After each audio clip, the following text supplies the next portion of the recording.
J'ai vu une église pendant le culte. La musique jouait, les gens chantaient. Et soudain, certains ont disparu. Les autres étaient sous le choc, paralysés. Mais personne n'a compris immédiatement, jusqu'à ce qu'une sœur, à genoux, se mette à crier. C'était l'enlèvement. La cérémonie était terminée. Mais le désespoir ne faisait que commencer. Les gens se précipitèrent vers leur voiture. D'autres tentèrent d'appeler leur famille. Mais il n'y eut aucune réponse. Le ciel était silencieux. Et dans ce silence, Dieu s'écria. « Je t'avais prévenu. » Je me souvenais de toutes les fois où j'avais entendu des sermons sur l'enlèvement, et je l'avais traité comme une théorie, comme quelque chose de lointain, comme une jolie image de l'Apocalypse. Mais là, dans cette vision, ce n'était plus une théorie, c'était la réalité. Et ce qui m'a le plus frappé, c'est de comprendre que beaucoup de ceux qui sont restés connaissaient la vérité. Ils la connaissaient, mais ils vivaient comme s'ils ne savaient pas. Ils vivaient comme s'ils avaient le temps, comme s'ils pouvaient négocier avec Dieu, comme s'ils pouvaient donner 50% de leur cœur et s'élever malgré tout. À ce moment-là, l'Esprit m'a montré un verset que je n'ai jamais oublié. Matthieu 24, 44. C'est pourquoi vous aussi, tenez-vous prêts, car le Fils de l'homme viendra à l'heure où vous n'y penserez pas. Et là, tout a pris sens. La plus grande erreur de l'Église aujourd'hui n'est pas un manque de connaissances, mais un manque de préparation. Ce n'est pas qu'il ne le sait pas, c'est qu'il ne le prend pas au sérieux.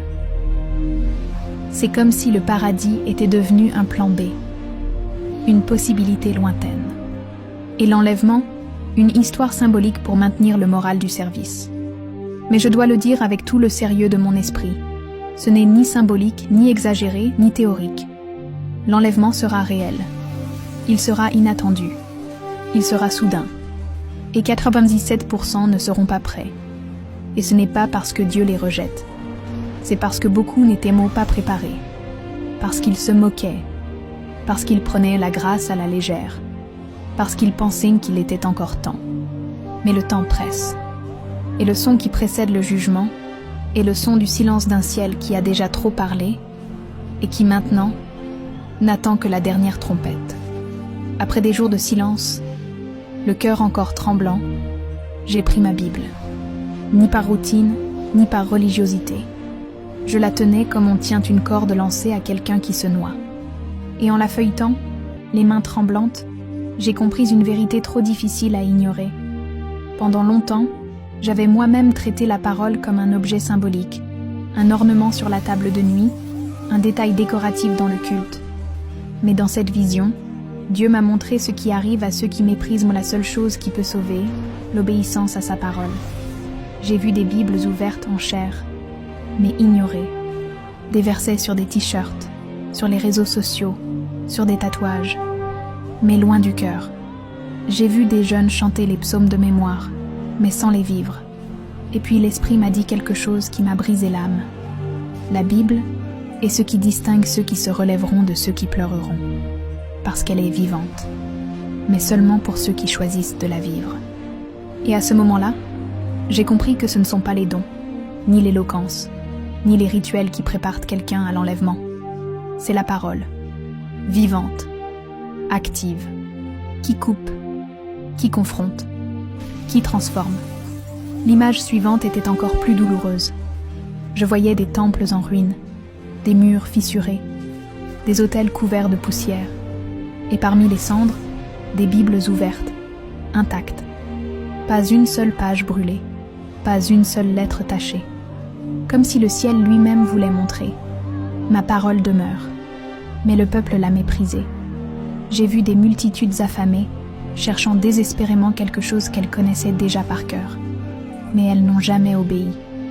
Il était trop tard. La parole était toujours vivante, mais leur cœur était les morts.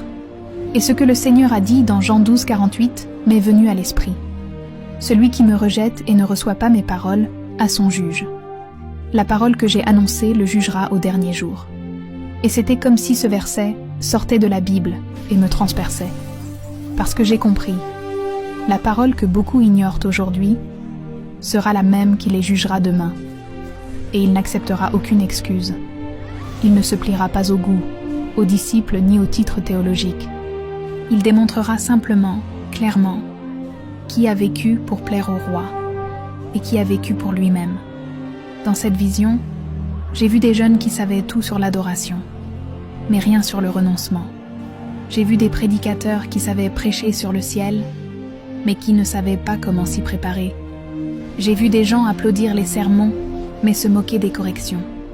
Et le Saint-Esprit m'a dit, « Ils aiment les promesses, mais rejettent les commandements. » Et puis, j'ai compris que l'Église moderne aime la partie douce de la Bible, mais rejette la partie qui exige la sainteté.